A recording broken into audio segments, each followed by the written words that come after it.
კრემლი საქართველოს ევროინტეგრაციის შემთხვევაში საპასუხო ზომებით ემუქრება. განცხადება რუსეთის საგარეო საქმეთა სამინისტროს პრესპიკერმა ბრიფინგზე გუშინ გააკეთა. მარია ზახაროვას თქმით, ევროკავშირში გაწევრიანება საქართველოს სავაჭრო ურთიერთობებს რუსეთთან ძიმე დარტყმას მიაყენებს. მოსკოვს კი მისი არამეგობრული ქვეყნების სიაში შეყვანა მოუწევს. ზახაროვას თქმით, ევროინტეგრაცია ასევე ნიშნავს მათ წინააღმდეგ სანქციებთან შეერთებას, რაც საქართველოს რუსეთთან ავიამიმოსვლის შეწყვეტას და თბილისისთვის საპასუხო ეკონომიკური ზომების დაწესებას გამოიწვევს.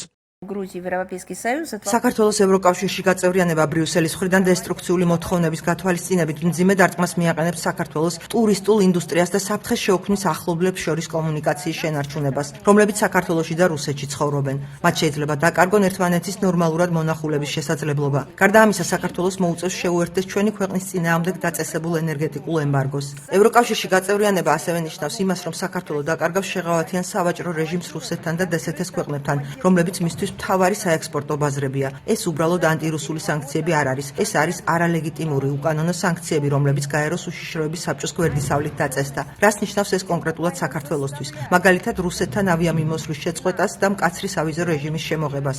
რუსეთს მოუწევს არ ვამბობ, რომ ამის გაკეთება გვსურს, მაგრამ ევროკავშირის ახალი მოთხოვნების გათვალისწინებით ჩვენ მოგვიწევს საქართველო არამეგობრული რეჟიმების მქონე ქვეყნების სიაში შევიყვანოთ და ჩვენი საპასუხო ეკონომიკური ზომები მასზე გავავრცელოთ.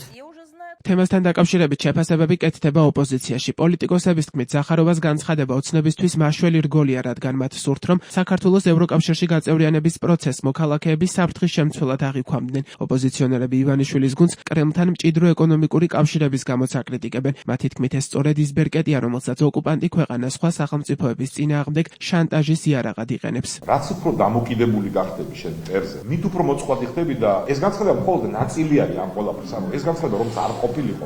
ყველა შემთხვევაში ივანიშვილის რეჟიმის ნაბიჯები ჩვენ გვიზრდის საფრთხეს. მე მომისმინე მედიის ზოგიერთ წარმომადგენლისგან უცნაური კითხვა. კი, მაგრამ პრორუსული თუ არის და პროირანული, მაშინ რატო ემუქრებიან? არანაირი წინააღმდეგობა ამ შორის არ არის. იანუკოვიჩმა ქვეყნის ღალატი ჩაიდინა, იმიტომ რომ მან არჩევანი გააკეთა, რომ რუსეთის ბუნებრივი მოკავშირე ყოფილიყო და მე ავტომატურად წმეხის ქვეშ ამ ნაბიჯებს დგავ. და ხო, თუ შეუქმნი მტერს პლაცდარმს ქვეყნის შიგნით, ის შემდეგ ამას გამოიყენებს მათ შორის ვასალური რეჟიმის პირობშიც კი რომ ბოლომდე ციხლი დაგაჭიროს. ამიტომ არის ივანიშვილის რეჟიმის შესაძლებელი იმისთვის, რომ ჩვენი ქვეყნის უსაფრთხოება დავიცვათ და დავიცვათ თავისუფლება და მშვიდობა. აქ ახალი არის ის შანტაჟი, რომელიც ჯერ სომხეთის პრემიერთან განაცხადა ვლადიმერ პუტინმა ეკონომიკური ბერკეტების გამოყენებასთან დაკავშირებით და ეხლა უკვე საქართველოსთან მიმართებაში იყენებს მას ზახაროვა, მიუხედავად იმისა, რომ ეკონომიკური ემბარგოებიც, ენერგეტიკული ინფრასტრუქტურის ტერორისტული თავდასხმების და მათ შორის მოქალაქეების თხრობებით გამოყრა, სწორედ რუსეთმა გააკეთა 2006 წლიდან მოყოლებული როგორც ბერკეტი საქართველოს სუვერენიტეტის წინააღმდეგ და მთავარი კითხვა აქ არის ქართული ოცნებისადმი, როდესაც მათ ეს იცოდნენ, როდესაც საფრთხეთ იყო შეფასებული ეკონომიკური ბერკეტის გამოყენების გამო რუსეთის ეკონომიკაზე მიმმა, რატომ დააბრუნეს საქართველოს დამოკიდებულება რუსეთის ეკონომიკაზე? ოპოზიციონერ პოლიტიკოსებს არ უკვირთ, რომ რუსეთი საქართველოს ემუქრება, რადგან მათივე თქმით, ქართულმა ოცნებამ ქვეყანა იზოლაციაში მოაქცია და ოკუპანტის პირისპირ მარტო პარტნიორების გარეშე დატოვა.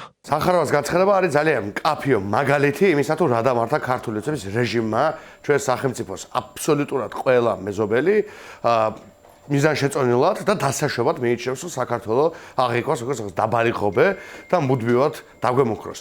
აი ეს რეჟიმი, რომელიც საუბრობს სუვერენიტეტზე, რომელიც საუბრობს ეროვნულ ღირსებაზე, არის ყველაზე უღირსი რეჟიმი, რომელმაც შედეგად მოგცა ის, რომ ზახაროვას დონის არანაობები იქნება, თუ ირანის ელჩი იქნება, აბსოლუტურად ყველა ემუქრება საქართველოს და ერევა ჩვენ საქმეში. აი ამიტომ უნდა მოვიშოროთ მშვიდობიანად ქოცები, რადგან ქოცების ქვეშ ცხოვრება ნიშნავს უღირს ცხოვრებას, სუვერენიტეტის წინააღმდეგ ყოფნას. აი ეს იცის იმ იზოლაციონისტურმა პოლიტიკა ჩვენი სტრატეგიული პარტნიორების ტრებად შერაცხვა და რეალურ მტერთან აი პირდაპირმა კოლაბორაციამ და აი ფულზე და კორუფციაზე გაყიდვა, აი ეს იცის.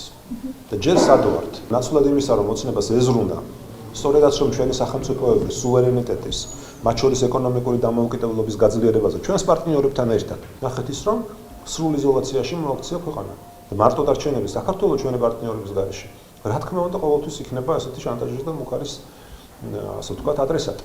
და ამაზე პასუხისმგებლობა, რა თქმა უნდა, ეკისრება მხოლოდ და მხოლოდ ოცნებას. ქართულ ოცნებაში ამბობენ, რომ მათი პოლიტიკა პრაგმატულია, რუსული მხარის განცხადებები კი საქართველოზე გავლენას ვერ მოახდენს. ვერასოდეს ვერანაირი ზახაროვა, ვერანაირი სხვები მხარე, რომელსაც აქვს ჩვენი ქვეყნის ტერიტორიები ოკუპირებული, ვერც ერთი მათი წარმომადგენლის განცხადება ვერ იქნება დასრულებული, ვერ იქნება სისრულეში მოყვანილი იმ მარტივი მიზეზიდან გამომდინარე, რომ სანამ ერთი ქართველი მაინც არსებობს, რომელსაც ჩვენი ქვეყნის სუვერენიტეტი და ჩვენი ქვეყნის ისტორია და ჩვენი ქვეყნის მომავალი არის საინტერესო და ღირებული, ვერასოდეს მინდა გითხრათ, რომ ვერასოდეს სისრულეში ვერ იქნება მოყვანილი. ამიტომ ჩემთვის საინტერესო საერთოდ არ არის. მარია ზახაროვას მუქარის შემცველ განცხადებას ქართული ოცნების საგარეო საქმეთა სამინისტრო ჯერჯერობით არ გამოხმაურებია.